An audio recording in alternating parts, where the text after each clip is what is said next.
Art Davis is with us, Lakeland Track here in the John Mendola Show at Arcaro and Genell, the pizza capital of the world. Coach, here we are, 2019 track and field season. What can we expect? A lot of hard work from our kids right now. A lot of quality people that we have to replace, and we're just trying to take it one meet at a time this year. Very young team, a lot of sophomores, very few seniors and juniors, and we're looking to rebuild and reload. You guys have done a lot of positive things over there. I know you're proud of what the program is. Great tradition there. You talk about just trying to get the young guys up to speed and show them the Lakeland way. What are some early things you do? I guess you probably talk about the weather, staying healthy. I mean, all those things that we have to. A lot of times, especially with the young team, we have to teach them how to take care of their bodies and make sure that we're hydrating, make sure that we're getting ice when we need it from the trainer, and getting to the trainer when we're actually hurt. No reason to be tough in this sport. You have to take care of your body the right way. And then, the other things like tradition, walk them through the halls, show them the district plaques that Coach Phil Ticelli won all those years before I was there, and the ones that we've won since, and the tradition and what the expectation is of being on this team and in this program. The way the weather works, talk about what you're able to do in the inside when you are inside, and when you guys are able to get outside at Lakeland. Well, luckily for us, we have really long hallways on the inside. So we measured out. We have about one hallway is 180 meters, so we could really get some long sprints in that way and things like that. We do a lot of core work. You're working on your abs, your hips, and things like that are going to help us with functionality when we get outside. And then also work on some technique things, foot placement, and how we're supposed to look when we're sprinting as opposed to when we're running some distance runs. And our throwers obviously working on technique, jumpers working on bounding drills and working on acceleration. So we have a handful of guys with us today. Let's first talk about some of the sprinters. So we'll get to some of the missed distance, but take us through who some of the sprinters will be this year. Right now, I brought with me Tyler Prudente and Tommy Pigeon.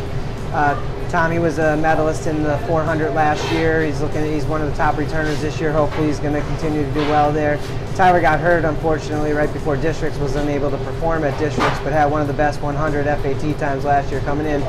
And he's just been a little snake bitten with some injuries. Also, Brandon Wentovich we have coming back. He's a medalist in the 200. And our 4x1 is all back. We were the district champs last year. We have all 4 guys back.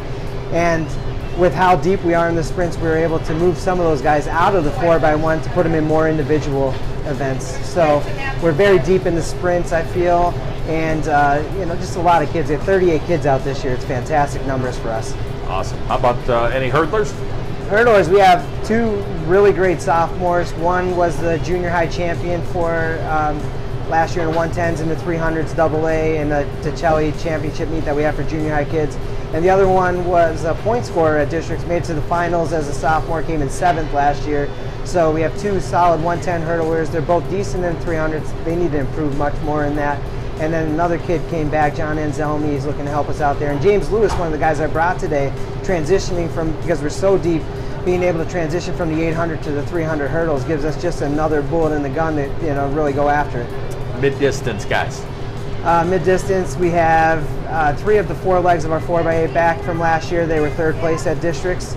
We bring up 2 of the best junior high 800-meter runners in David Campbell and Caleb Beal. James is on that 4x8 team. Tommy could run a leg of that if we need him to, but we also have Matt McGowan, Noah Chupp coming back. McGowan was a state qualifier in cross country for the first time this year. Chupp was a qualifier the previous year. They're both already down under 210 in the half mile, and we're in March. That's early to be running that fast. I like our mid-distance guys. Let's see if you can remember all the rest. I'll throw 3 more at you: the long distance, some throwers, and jumpers. So. Well, in the long distance, we have a lot of guys put a lot of effort in this year. The 3 guys we're looking at: Nick Liuzzo is here with me tonight. Zach Reeves was a medalist in the 2 mile last year. He's back, and Topher Nolde.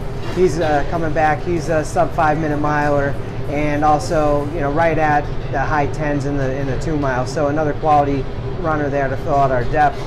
And in the jumps, we have some new kids that have just come out. This is their first year, and we're looking forward to that. We're going to keep that a surprise for the papers the next couple of weeks as people see the names coming out. But and in the throws, we have Casey Williams coming through from junior high, He was one of the top junior high throwers last year. Won again at the junior high meet. Won the shot put. And then we have, of course, C.J. Dupree, state medalist, third place, number 3 freshman last year in the United States.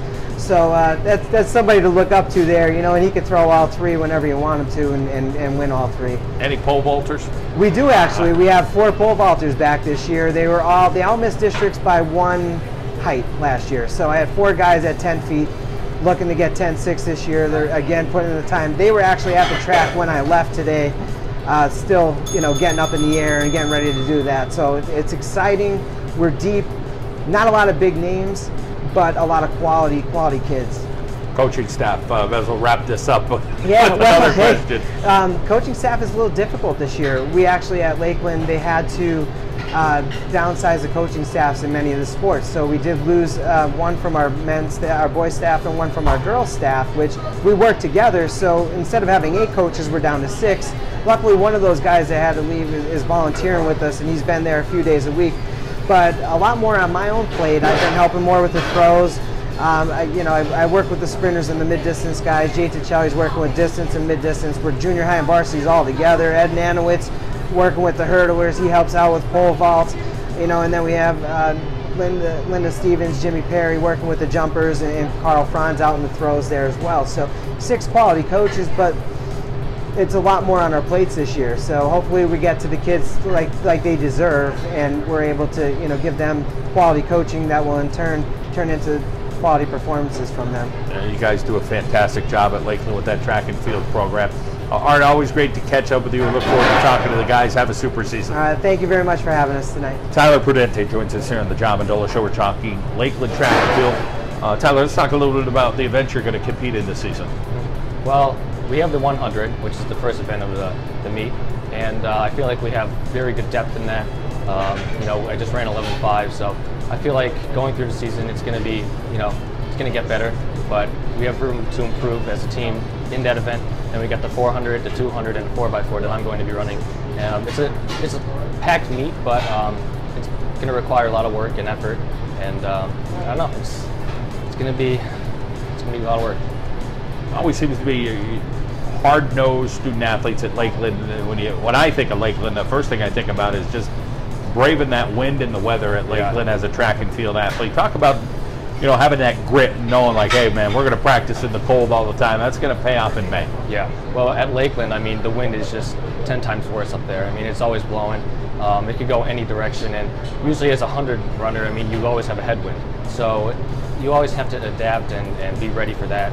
And we've been inside a lot for this season, and we've been going outside to prepare for the temperatures and the wind, and even at 30 degrees, we've been preparing, and coach has prepared us for that. So I feel like we're ready for the season, and yeah. Let's talk about the siblings, your family, and who they are and what they're up to. Well, my one brother, Tony, he used to run track, and I just look up to him as a role model.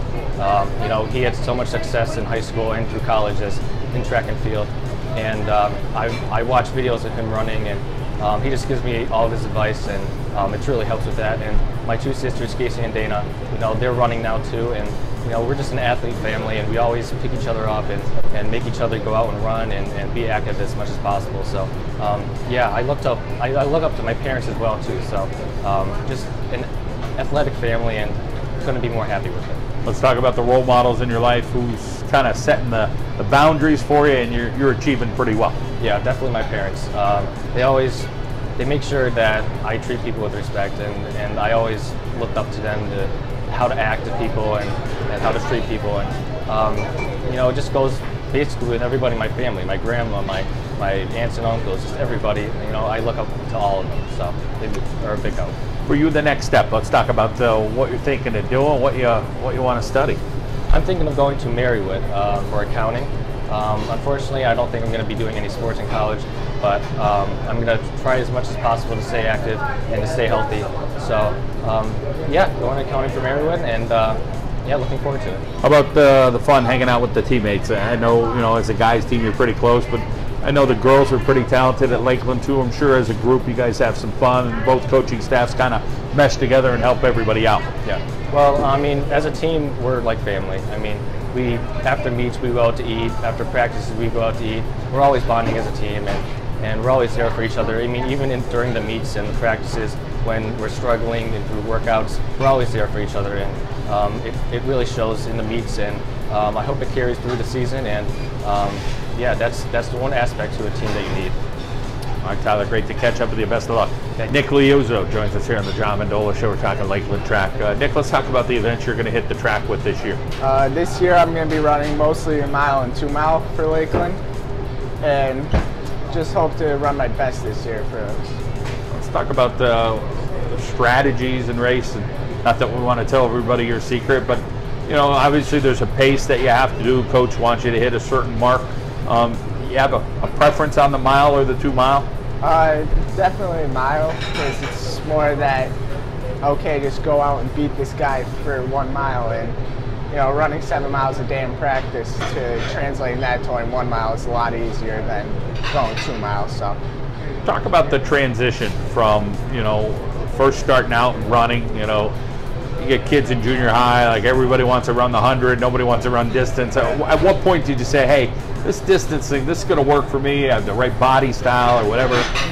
Well, it started out in the fall. I run cross country.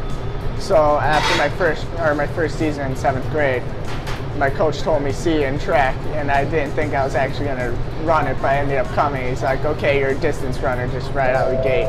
So worked out. Yeah, it worked out. How about the fun you have with the guys? Talk about the camaraderie. The guys, we always have fun. We have days where it'd just be a nice, easy day. We go out for a nice long run, and we're always just joking around, having fun with each other, making sure to keep the mood light and don't focus too much on like killing our bodies every day. So, senior season, let's talk about the next step for you. What are you thinking of doing?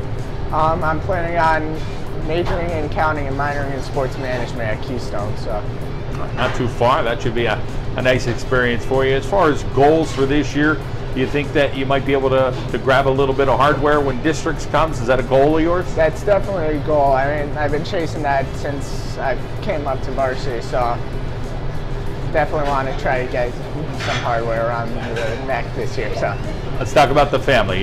Take us through your siblings and you know, the people rooting you on all the time. So my oldest brother, Sean, he got me into running. He ran cross country back in high school. And just watching all his meets when I was little, I'm like, okay, I want to run just like him.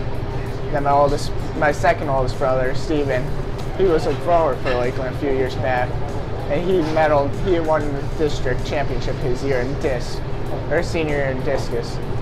Then my little sister, she's in 8th grade right now. She follows Steven's footsteps of being a thrower. So, how about the role models in your life?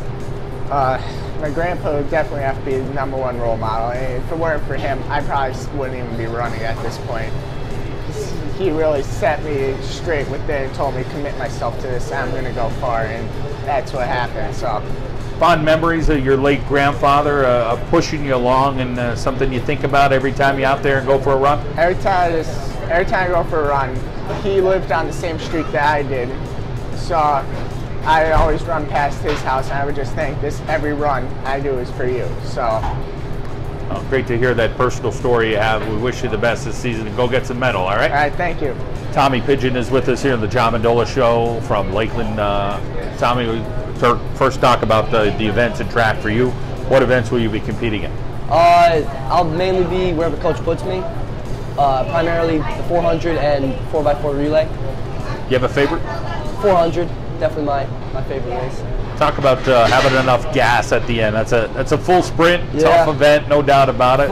I think the 400 takes the most guts. It's just full out sprint, and when you hit that second 200, it's all you got.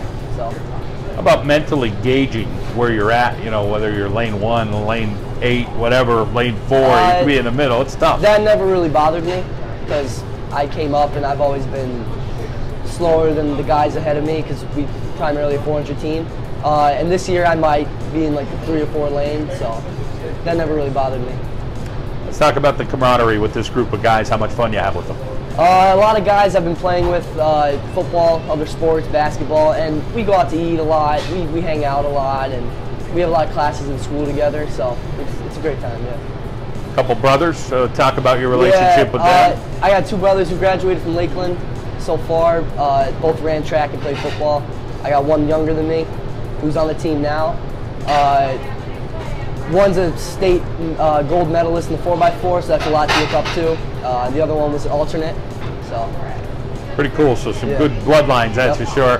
How about for you, the goals that you have this year? What are you thinking personally? And then you think this team's pretty deep, 38 guys. You guys could do some damage, right? Oh yeah.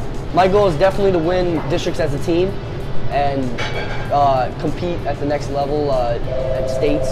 So hopefully we can get 1 or 2 at districts and either relays. Hopefully I can get it in any individual events I'm in. So it's nice. As far as the people in your life that are role models, who's inspiring you right now, and what do you hope to do with that and take it to the next level? Definitely my parents and my older brother, so family, grandparents, all of them. College for you? Does it matter? Local, far away? What are you looking at? I'm looking in state, but probably a bigger school, maybe in the city. I'm looking to study accounting. And that accounting's a hot topic here at Lakeland. Yeah. All right, Tommy, have a great year. All right, thank you. James Lewis is with us here in the Mendola Show. We're continuing the conversation with Lakeland Chiefs track and field. The events for you this year, what can we expect you to do? Well, I'll be running the 4x8, 4x4, and this year I started doing the 300 hurdles, and I'll also be throwing a little bit of javelin this year. Nice diversity, I like that. Yeah, it keeps it from getting boring for me, so it's nice to change it up a little bit. What do you think your best event will be this year? Probably the 4x8. Talk about the depth on this team. A lot of guys can run. Talk about some of your teammates you'll run that 4x8 team with, and how well you guys think you could do. Well, we have Noah Chubb, Matt McGowan. They were on the team last year, and then we have some younger guys, Caleb V. Hill and Tommy Pigeon can also run 4x8. And then there's also other guys on the team that push us, so they help us run faster. This year our goal is to win districts. Some younger guys on this team. Talk about as a senior, the foundation some of these seniors before laid down for you guys, and what you guys are going to do to kind of take off with that and help lead this young group. Yeah, well, when I was younger, the older guys really showed me how hard you have to work at practice, and they showed me what it's like to be a team. And so us as seniors are trying to show the younger guys that also. Let's talk about the next step for you. What are you thinking? Do you have a major idea? Do you have a college in mind? What are you going to do? I'm not sure on the college yet, but I want to major in economics. All right. Well, all those other guys were accounting majors. You happen to be economics, but you got to be pretty smart for that as well. Fun times with this group. Also, the girls are on the team, so I'm sure there's some nice bus rides to track and field events, but there's a lot of cold practices that you go through in March and in April. It hardly ever warms up there on the track at Lakeland, but talk about the grind and what it's like and fighting through that for the rewards that you guys get. Yeah, well, we work very hard. It's always windy at our track, and the conditions are never ideal, but we know it's just going to help us come May for districts and other big meets like that. All right, James, great to catch up with you. Have a great year. Thank you. CJ Dupree is with us here at the Mendola Show. CJ, you burst onto the scene last year as a freshman. Take us through what that experience was like going into varsity sports as a 9th grader, learning a lot, but having a lot of success. First of all, as a freshman, I got pulled up to varsity football, and then I played basketball and track. That led right into it. So football was a little hard being a freshman, playing with all the older guys, but after that, I kind of moved on to track and basketball. I was semi-decent in the beginning of the season at track, and then once it started getting to the end, I started unleashing some bombs out there, and then it just carried over, and I made it to states. Talk about being a sponge, trying to learn so much as a freshman, and listen to your coaches, listen to some of your older teammates, and trying to take a little bit from everybody. And when you're 14, 15 years old, you'll be a little stubborn and maybe not want to listen as much, but you seem to take good advice, and you showed that you could do it. Yeah, it's a little hard watching the older guys and maybe not throwing as far as them as I was growing up. But once you learn the technique, learn the style of throw, learn where you're supposed to be, I mean, it goes by pretty easy. You like other sports, track and field just happened to be the best that you had success with. Not that you didn't with the others, but have you thought much about your future as far as down the road? You're only in 10th grade. There's Yeah. still a lot of time to think about, but you're still wide open as to who knows what the future will hold for you? Yeah, I would love to play Division I football, but as a freshman getting third in states, it really opens a lot of doors for track. So if something goes wrong with football, I get injured or something, I'm always going to have that track opportunity to go somewhere else. Let's take us through the event. So first let's talk about the discus, talk about the technique in the discus and your best throw that you've had in your career so far and where you think you could go with it. My best throw was actually at a North Pocono Invitational meet. It was a bad day out, but I had some really good throws. It's really hard keeping you need everything to land perfect, everything to look the right way. You have to have the same warm up, do the same thing, shrug your shoulders, whatever, and then you just gotta go to work. How about the javelin? Talk about getting that technique and that, making sure you stay injury free. That's the javelin is, at least to me, it comes a lot harder than the other two. There's so much on your shoulder, on your legs. Like I saw when I threw against Dunmore, I saw Darcy throw, and he was phenomenal. He was perfect, and I kind of hurt my shoulder throwing it the wrong way last year, so I stopped. But this year I'm going to get back into it and wait till later on. How about the shot put? Talk about the power and trying to get your hips around and thrusting that thing and punching the sky. Unlike the disc, on the discus you're supposed to like just let it glide out. You're not trying to powerhouse it, but on the shot put, you're trying to just sling that thing as far as you can. You really want to just jam it out there up into the sky and hope it goes far. How about the coaching staff? Talk about listening to them, getting along with the guys. I'm sure a lot of camaraderie, but talk about your coaches you have. Yeah, we have really good coaches. I'm blessed to have Coach Davis and even my uncle as a coach. It's obviously having my uncle there. It's a lot easier to talk about stuff with coaches if I need to, what I need to be, how I got to go. Coach Davis helps me with a lot. This year he's helping more with the throws than he was the previous year, so it helps me out a lot more than usual. You came in as just, we say, man, he's a big kid. You're looking like a young man, growing a little bit more in all the good ways. Talk about size-wise, where you at now, height-wise and weight-wise. I'm 251, 6'5", a little taller than 6'5", but not 6'6" yet. All right, CJ, I know the goals are high for you this year. Yeah. I wish you the best. Thank you.